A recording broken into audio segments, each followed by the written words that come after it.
The ride up and the ride down in a rocket is I've never experienced anything like that. It's extremely intense. From the moment you're sitting on the pad strapped to a rocket that produces 1.7 million pounds of thrust, and within a couple minutes you're accelerating up to 17,500 miles an hour. The G-forces, a little bit different axis than a fighter jet. It's through the chest versus head to toe sensation. So it's just like somebody sitting on your chest for a solid good six to 9 minutes. Welcome to the Beyond Speaking podcast from Premier Speakers Bureau, featuring in-depth conversations with the world's most in-demand keynote speakers. Hi, I'm Brian Lord. Welcome to the Beyond Speaking podcast. I'm president here at Premier Speakers Bureau and excited to have Scott Poteet, who is done a lot of amazing things. Former combat pilot, Thunderbird pilot in the Air Force, and has a lot of business background as well. Was the director of business development at Draken Industries, VP of strategy at Shift 4. So has a lot of corporate background as well. Also, 15-time Ironman, raced at the Ironman Championships 4 times. Was part of the group that raised something like $240 million for St. Jude Children's Hospital. So a lot of amazing things. He talks about leadership, humility, goal setting, a lot of those things we'll get into. Probably the most well-known thing recently is in collaboration with SpaceX, the Polaris Dawn mission. The first all-civilian spacewalk, which is just amazing. So Scott Kidd, thank you for coming on and being part of the Beyond Speaking podcast here. Absolutely, I'm excited to be here. So appreciate the invite. Yeah. Well, no, it's very cool to be sitting here with you. Not too often you get to talk, somebody who's flown a spaceship before. Very cool. So can you walk us through kind of the Polaris Dawn mission? What was that like? What were the challenges? And kind of what was the build up to it as well? Yeah, so the Polaris program is a collaboration with SpaceX, and it's a culmination of up to 3 missions. And the idea is that we're identifying challenges associated with SpaceX making the transition from their current rocket, the Falcon 9 with the Dragon capsule, to the next generation, which is Starship. And that's the vehicle that's going to take, humans back to the lunar surface and eventually Mars and beyond. And so if you look at our program, Polaris, it's very analogous to what NASA did with Gemini. So you have initial space flight with Mercury, just trying to prove that we can get to space. Low Earth orbit, single astronaut, short missions. And then if you take a leap to the Apollo program, we went to the moon. So in between there was Gemini, and the idea was, what are the challenges associated with making this leap to go to the moon? They had to figure out how to dock in space, how to do a spacewalk, multi-crew, longer duration. So in a similar fashion, trying to leverage all the wonderful things that NASA has done for human spaceflight and space exploration. And so we designed this Polaris program where what are the challenges for SpaceX to make this transition so we can get back to the moon and eventually Mars. And so based on our conversations with SpaceX, we identified 4 main objectives for our first mission, which I can talk about. But the second mission is a couple years out. We're going to leverage what we learned from this first mission back in September. And then the third mission will be the first human flight of Starship in the coming years. The Polaris Dawn, which was the first mission, we had 4 objectives, one being to do the first commercial spacewalk. Second objective was to set a new altitude record for Earth orbit. So we went higher than anyone has been in 50 years since Apollo 17. We wanted to test Starlink, laser-based communication from space for the very first time. And that's critical because when we talk about longer durations, we need to improve our ability to communicate. And so laser communication with Starlink is going to satisfy that. And then the fourth objective was to occupy our 5 days of doing science and research experiments. So we identified 40 experiments with nonprofits, hospitals, local universities to identify what are the human factors for challenges with these longer missions when we talk about staying up there for longer durations. So we were able to accomplish 40 of those science and research experiments. Wow, that's amazing. What was kind of the highlight for you of the mission? Oh my gosh, there were so many highlights. Coming from a fighter background, flying fighters for 20 years, I do have, this I do enjoy the adrenaline, pulling the G-forces. So the ride up and the ride down in a rocket is I've never experienced anything like that. It was extremely intense. From the moment you're sitting on the pad strapped to a rocket that produces 1.7 million pounds of thrust, and within a couple minutes you're accelerating up to 17,500 miles an hour.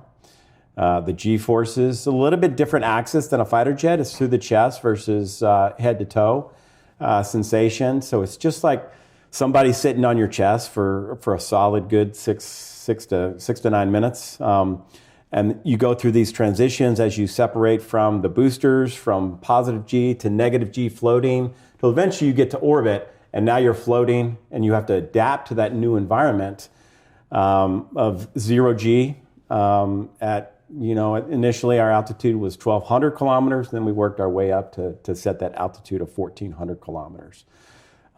So I think that experience, and then on the way home, again, you experience G-forces where your body has adapted to the space environment. Now you're not used to pulling Gs. And as soon as those G onsets happen, it's like very, very intense. And now going 17.5, you got to slow down and put the capsule in the ocean.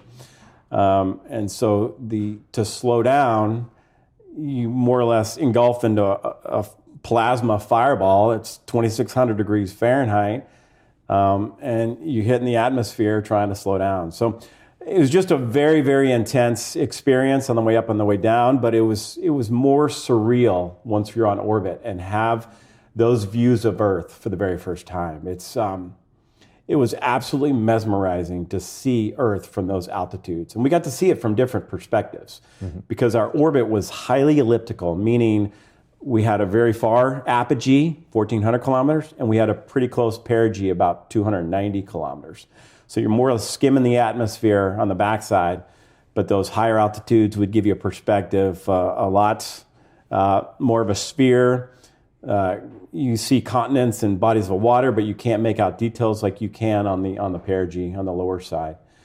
So those views, I could talk about them all day. The radiant light, the nighttime, the sunsets every 90 minutes. It was just an intense 5 days that, I feel very blessed. There's only about 620 astronauts to have gone to space. So having this opportunity to experience that and see our planet, knowing that there's 8 billion people down there on the planet, and we're traveling that fast, going around the Earth, experiencing that, was quite intense.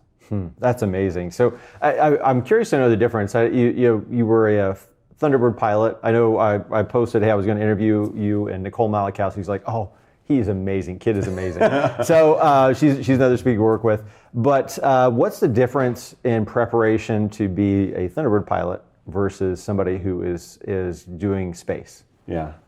Well, Nicole, she's phenomenal. She taught me everything I needed to know to be a Thunderbird pilot, which was an amazing experience. And now she's mentoring me on this, the speaking aspect of the career. So I truly appreciate her friendship and mentorship. And she was a wonderful instructor back in the Thunderbird days. Flying a fighter jet's, it's a lot different physically and I would say intellectually. There's a lot more physical demand when you're flying a fighter jet. It's a lot more hand-eye coordination. I would say that the threat is a little more real when you're flying low altitude and pulling G-forces and that fast.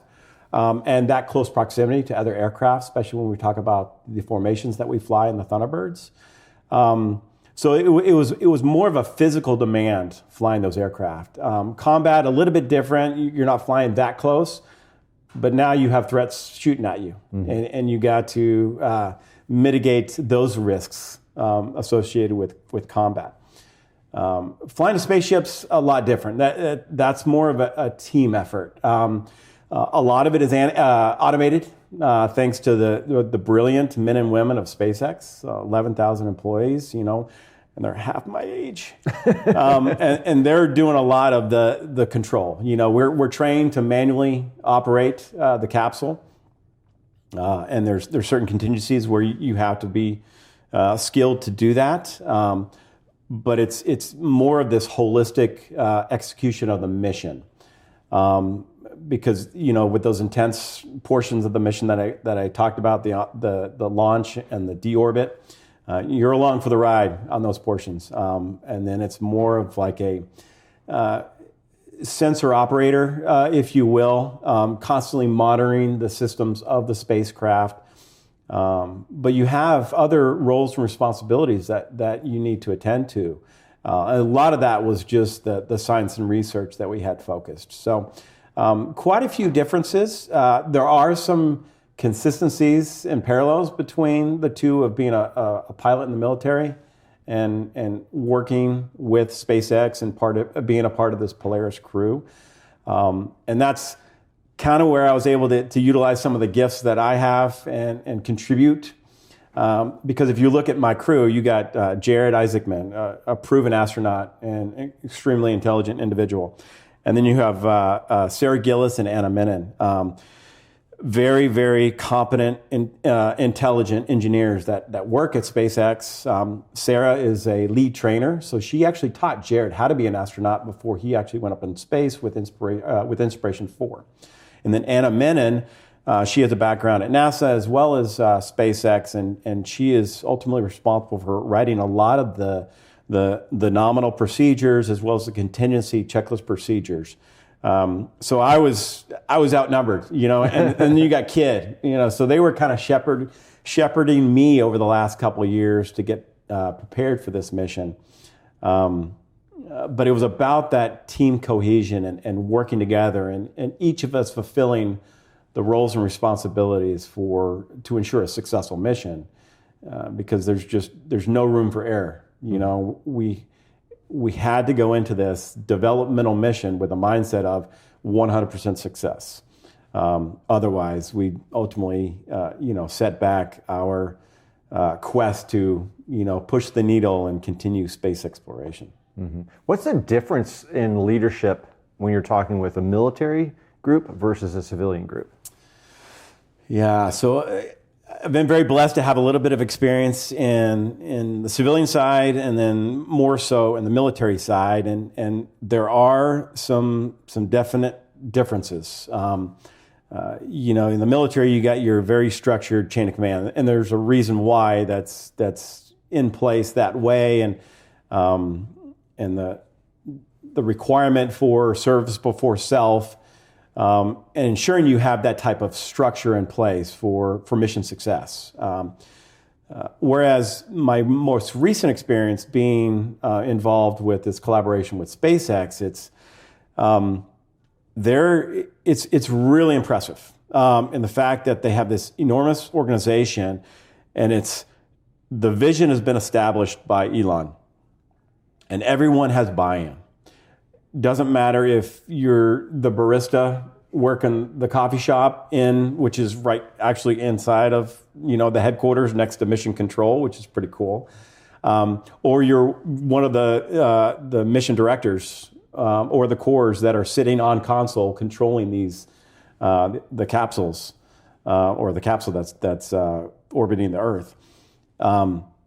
You all have buy-in on everyone, and everyone is committed to that sole purpose of, eventually colonizing Mars. And everyone's passionate about it. And it's a very flat structure. And there's a lot of empowerment. That's one of the first observations that I was able to witness was this empowerment, and the level of delegation is just not something you would typically see in the military. Mm-hmm. And I've had some wonderful conversations with a mentor of mine, I call him General O'Shaughnessy, Shags O'Shaughnessy. He is a retired 4-star general in charge of PACAF as well as NORAD Northcom. But he works at SpaceX. And so he's obviously seen both sides as well at the highest levels in the military. And now he works for SpaceX. And we've reflected upon the differences between the different organizations. And we're drinking the Kool-Aid. We truly believe in what SpaceX is doing. It's extremely successful, and it's they got this fail early and fail fast type mentality of testing. You look at Starship; they're not afraid to blow up a couple rockets in the testing process and the developmental phase of of these programs because they learn so much. And it's, you go down to Starbase where they're manufacturing these starships. They're stacked up, ready to go. It's government holding them back, the EPA, the FAA, to launch these vehicles because everyone is so committed with this vision in mind that keeps everyone focused on the task at hand. That's amazing. You're kind of taking some of these cool stories, because this is amazing stuff to hear, and putting into sort of practical things. You talk about setting realistic goals, authentic goals. What's the best way if somebody's coming out of this, hearing your talk, what do you share with them about how to set realistic goals? What I've learned over the years, even from my childhood through high school, through college, I was I always talk about I was a very unlikely astronaut. I do not have a traditional background. Even being a fighter pilot, I am prone to motion sickness. I'm still scared of heights, and I had terrible grades growing up in grade school and even in college. So I had to figure out, okay, where are my strengths and weaknesses? Where can I leverage those gifts that I have, embrace those talents and passions and perspectives, and forge my own path? Figure out a way that works for kid. And I learned this early on. In high school, it was my focus and passion was sports. All my energy and effort went into the pitch and the athletic fields. And eventually I realized, the grades aren't cutting it. And I just could not prioritize academics. And I was, this competitive mentality that I had on the field was impacting my ability to get good grades. But once I realized, okay, I want to make it to the next level, I had to figure out a path. So for me, it was sports. And I focused on sports. That got me to college. Once I got to college, I'm like, okay, I want to be a fighter pilot based on a serendipitous event I had with the ROTC program. And now my new goal is, okay, I want to be a fighter pilot. How do I be a fighter pilot? Well, I got to set a goal of graduating and earning a degree. How do I do that? So I got involved in this academic program called outdoor education. It's kind of like experiential learning. Mm-hmm. So you're taught a skill set, you go out in the field immediately and you practice that skill and you come back and talk about it, versus your traditional education where you're in a lecture hall, you're spewed information and now you got to regurgitate. I just can't handle that type of environment. So this outdoor education was working with and resonated with me. So more or less that was my path to, okay, I can graduate, get commissioned, go in the Air Force. And it just continued to snowball because what I was doing is, here are my skills, here are my weaknesses, I can't ignore those. How can I leverage those gifts to my advantage to forge a path that works for me? And so, if there's any advice I can provide, is just first you need to recognize what are those gifts, what are those talents that you have, and then secondly, how can you embrace those gifts to figure out a path that works for you based on a passion and an authentic goal that you want to achieve, not what societal norms are telling you to do, because we fall prey to just doing what society wants us to do, not truly following the passions that we have. And I remember reading an article and they talk about, what is your typical or what is your desired career path? And this article is talking about, it's when you're 8 years old, you usually identify what you're passionate about, but we get stuck in these ruts along our journey through life that we end up in career fields that we just thought we were supposed to do. And then you have a midlife crisis and you figure out where you actually want to end up. So, if anything, it's about finding and identifying those passions early on and using the gifts that you have to figure out what those authentic goals should be. I like how you did the extreme version of outdoor education. So you're like, okay, we're going to talk about it here. We're going to go out and do it in the field, and then we're going to come back and talk about it. And then you learn about going up to space. You go out to space. You're like, going out to the wilderness is not enough for me. I have to leave the planet. Well, actually, and now you're coming back to talk about it. Yeah, well, actually, there was a lot of, I thought it was just, okay, this is my way to get through college. I'm going to do scuba diving, rock climbing, winter mountaineering, whitewater rafting, Nordic skiing. Those were my classes in college. I didn't sit in a lecture hall. And I'm like, oh, this is not really applicable to being a fighter pilot. But fast forward 25 years when I have this opportunity to go to space, which is a whole nother story. To train for space, we actually climbed Cotopaxi, a volcano down in South America. We flew fighter jets. We were scuba diving. We were doing mountain climbing. All these things were applicable. People ask, why? How is that applicable to space? There is actually a direct correlation to training in an environment that is slightly higher risk levels. It's about getting comfortable in uncomfortable scenarios. And that's exactly what we were doing by climbing a mountain. People ask me, what was life like on orbit? It's very similar to being on the side of a mountain. You're dehydrated. You're not sleeping that great because the whole pressure changes. You're in close proximity, so you're in a tent on the side of a mountain. You're in a capsule with your 3 other crew members trying to deal with everyone's strengths and weaknesses. So there was a lot of correlation from what I learned in outdoor education and training for space. So if there was any contribution I did in training for space in the last 3 years, it's kind of in those environments, whereas I was more reliant upon the brilliance of Sarah, Anna, and Jared in the capsule training in the simulator to get me all spun up on the procedures. So there was definitely a good balance that we had in chemistry amongst the crew. So, that's one of the other things you talk about is that communication. So you're like communicating with humility. So you're in this close proximity with a lot of people, or with this small group of people. How do you communicate well in that situation? Trust. I definitely trust. And that's what we spent the last 2.5 to 3 years, doing in the training environments, is building that trust between each other.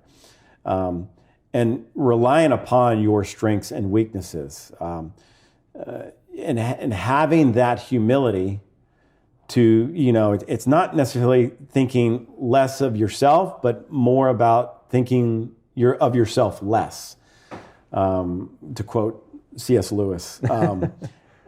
So you had to, in those environments, if I thought there was a solution for a certain problem on orbit, but it wasn't my role or responsibility, it's about just listening more than you speak and speak up.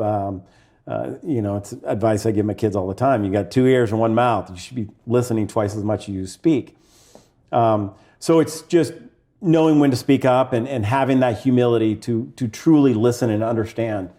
In that case, the expert in the capsule for X scenario and how we're going to deal with those circumstances. Because what's unique about being on orbit, and this is why some of that training was important, is there's no control alt delete. There's no reset. You have to deal with the circumstances physically, emotionally, spiritually, intellectually that you're dealt, because you can't just get back on Earth. And the first time we experienced that was as soon as we got on orbit. Because physically, all these things happen to your body: space adaptation syndrome, space motion sickness, spaceflight associated neuroocular syndrome, brain lift, space fog. All these things are happening to your body, and you have to figure out how to deal with them. And there's no what happens is the fluid shifts in your body.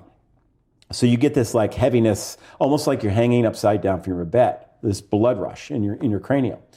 And, if you don't like that, or a roller coaster, you get off and you just absorb it for a few minutes and get your wits back.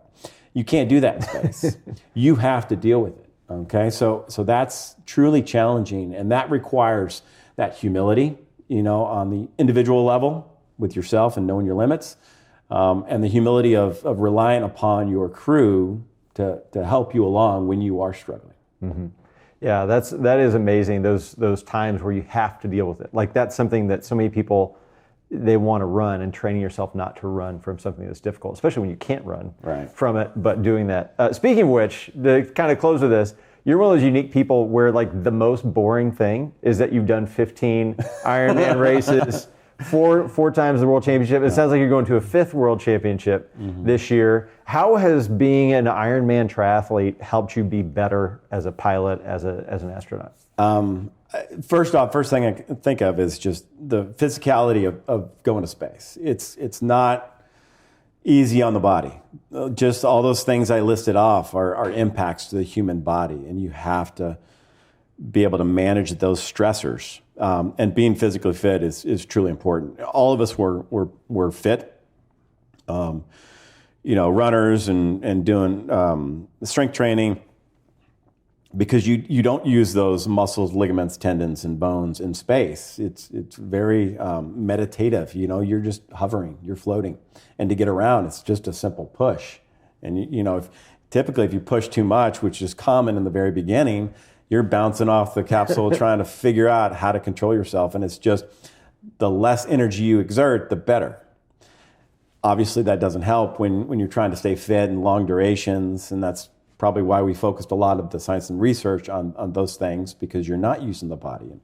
When they go to the space station for 6 months, it's about, they get 2 to 3 hours of dedicated time to work out. So, training for those Ironmans, and it helps physically and mentally for me. It's, if I don't do the, hour to 3 hours a day of aerobic endurance training, it's just, it gets to me mentally. So that was truly important. And it goes way back to being a kid and harnessing that competitive mentality that I had to try to, develop it in a positive manner, and adapt and use it to my advantage. And so it's just been a part of me from the very beginning, as a runner, as a young kid, and that's what got me to college. And I was a lifeguard on Cape Cod. So it all kind of just developed into, let's do triathlons. And I just love it. It's just a part of me. I took a short hiatus, but now I'm back after the space mission, and I'm looking forward to my next 2 races in 2025. That's awesome. Great. Well, Scott, thank you so much for coming on and being a part of this. For everyone who's watching, you can go to premierspeakers.com and look up for Scott Poteet, Poteet. You bet. And also make sure to subscribe, rate, and review this podcast if you're watching, listening.